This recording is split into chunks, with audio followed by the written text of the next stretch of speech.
Hello peepers, நாங்களுடைய Lakshmi. நீங்கள் பதிலிருக்கிறது 0 லக்ஷ்மி. பிரமோல 2 விதமான கனவு. அதுக்கப்புறம் நிஜத்துக்கு வரலாமா? எஸ், இந்த இடத்துல காவிரியை அழைச்சி வர்றதுக்கு விஜய் அவளோட வர்றாரு. விஜயோட தாட் என்னன்னா, இப்போ சைன் பண்ணுறது தான். இப்போயே போய் எம்டி சீட்டில் உட்கார வைக்கலாம், அது ரொம்ப முக்கியமான விஷயம். ஆனால் பிரமோல அந்த பலூன்லாம் காட்டி பயங்கரமாக பண்ணியிருப்பாங்க. பட் ஆனால் அவர் ஒரு சைனுக்காக அங்கே வந்து சொல்கிறாரு, இப்போவே எல்லாத்தையும் ரிவீல் பண்ணுறாரு விஜய் அப்படிங்கிறது ஒரு கொஸ்டின் மார்க் தான். எனக்கு தெரிஞ்சு ஒரு சைன் தான் வாங்குறாரு இல்லையா? ஏதோ விடுபட்டுருச்சு சில கையெழுத்து அப்படிங்கிற மாதிரி. இங்கே காவேரி ஐயோ டைவர்ஸ்க்கு தான் கையெழுத்து போடுறதுக்கு தான் கூப்பிட்றாரு அப்படிங்கிற மாதிரி இன்னும் காவேரியை காண்பிக்கிறத பார்த்தா விஜய் வரதுக்குள்ளே போயிடுவாங்க அப்படிங்கிற மாதிரி இருக்குது. பட் காவிரியோட நெற்றியில காயம் இல்லை. இதுக்கப்புறம் ஏதாச்சும் ஒரு பதட்டத்தில் வண்டி எடுத்துகிட்டு போயிட்டு அவங்களுக்கு ஏதாச்சும் இப்படி இன்ஜுரி ஏற்படுதா அப்படிங்கிற ஒரு விஷயம் இருக்குது. இதை தொடர்ந்து அவங்க ரெண்டு மிஸ் ஆகிற மாதிரிலாம் வராது. ஏன்னா காட்சிகளில் காவிரி அப்படி விலகி போகிற மாதிரி இருக்காது. இன்னும் கான்ட்ராக்ட் டே வேறு இருக்குது.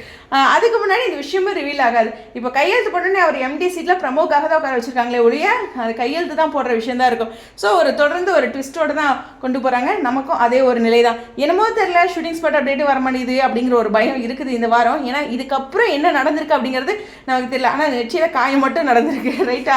ஸோ பதட்டத்தில் மறுபடியும் காவேரி வண்டி எடுக்கிறாங்கன்னு நினைக்கிறேன். எனிவேஸ், வெயிட் பண்ணி பார்ப்போம். நான் கூட இந்த வண்டியில் வர அவங்க இந்த ப்ரமோவில் வர மாதிரி இந்த ட்ரீம் சீனை பற்றி நினச்சி அப்போ நெற்றியில் காயம் ஏற்படுதோ அப்படின்றேன். பட் அதுவும் கவனிக்கக்கூடிய ஒரு விஷயம். இந்த காயம் சீன் மட்டும் ரொம்ப முக்கியமான விஷயம். எனிவேஸ், உங்களுடைய கருத்து கஸ்டடியும்.